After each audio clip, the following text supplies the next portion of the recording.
Mr. President, thank you. Throughout this process, I have witnessed firsthand your appreciation for the vital role of the American judiciary. No president has ever consulted more widely or talked with more people from more backgrounds to seek input about a Supreme Court nomination. Mr. President, I am grateful to you, and I'm humbled by your confidence in me. Thank you. 30 years ago, President Reagan nominated Anthony Kennedy to the Supreme Court. The framers established that the Constitution is designed to secure the blessings of liberty. Justice Kennedy devoted his career to securing liberty. I am deeply honored to be nominated to fill his seat on the Supreme Court.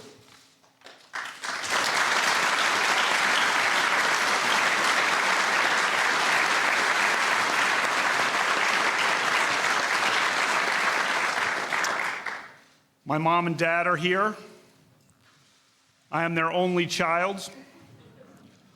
When people ask what it's like to be an only child, I say, it depends on who your parents are. I was lucky. My mom was a teacher. In the 1960s and 70s, she taught history at two largely African-American public high schools in Washington, D.C., McKinley Tech and H.D. Woodson. Her example taught me the importance of equality for all Americans. My mom was a trailblazer. When I was 10, she went to law school and became a prosecutor. My introduction to law came at our dinner table when she practiced her closing arguments. Her trademark line was, "Use your common sense. What rings true? What rings false?" That's good advice for a juror and for a son. One of the few women prosecutors of that time, she overcame barriers and became a trial judge. The president introduced me tonight as Judge Kavanaugh, but to me, that title will always belong to my mom. My dad went to law school at night while working full-time. He has an unparalleled work ethic and has passed down to me his passion for playing and watching sports. I love him dearly. The motto of my Jesuit high school was "Men for Others." I've tried to live that creed. I've spent my career in public service from the executive branch and the White House to the U.S. Court of Appeals for the D.C. Circuit.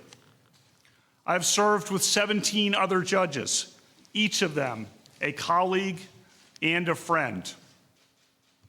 My judicial philosophy is straightforward. A judge must be independent and must interpret the law, not make the law.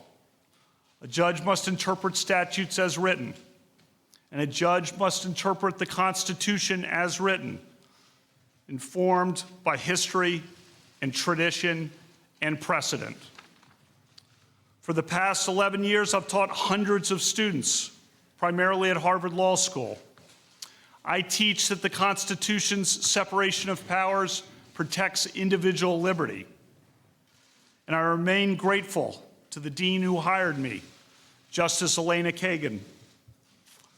As a judge, I hire 4 law clerks each year. I look for the best. My law clerks come from diverse backgrounds and points of view.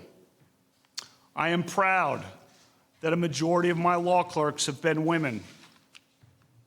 I am part of the vibrant Catholic community in the D.C. area. The members of that community disagree about many things, but we are united by a commitment to serve. Father John Ensler is here. 40 years ago, I was an altar boy for Father John. These days, I help him serve meals to the homeless at Catholic Charities.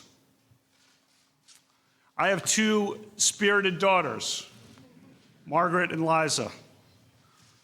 Margaret loves sports, and she loves to read. Liza loves sports, and she loves to talk.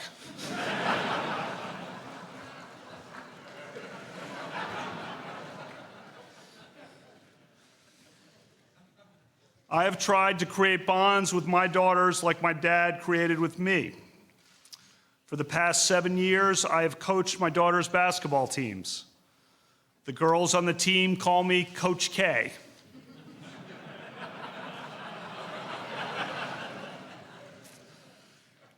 I am proud of our Blessed Sacrament team that just won the city championship.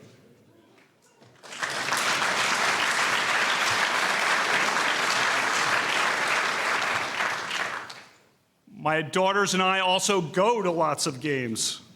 Our favorite memory was going to the historic Notre Dame-UConn women's basketball game at this year's Final Four. Unforgettable. My wife, Ashley, is a West Texan, a graduate of Abilene Cooper Public High School and the University of Texas. She is now the town manager of our community.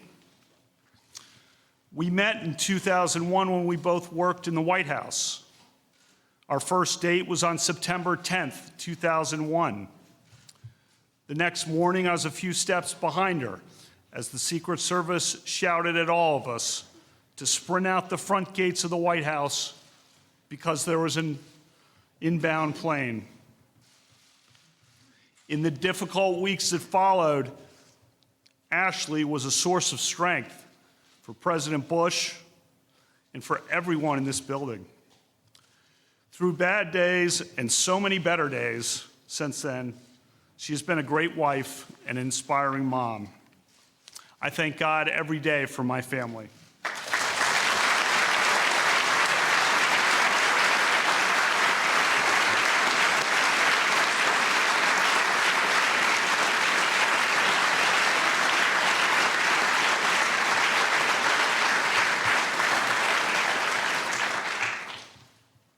Tomorrow, I begin meeting with members of the Senate, which plays an essential role in this process. I will tell each senator that I revere the Constitution. I believe that an independent judiciary is the crown jewel of our constitutional republic. If confirmed by the Senate, I will keep an open mind in every case, and I will always strive to preserve the Constitution of the United States and the American rule of law. Thank you, Mr. President.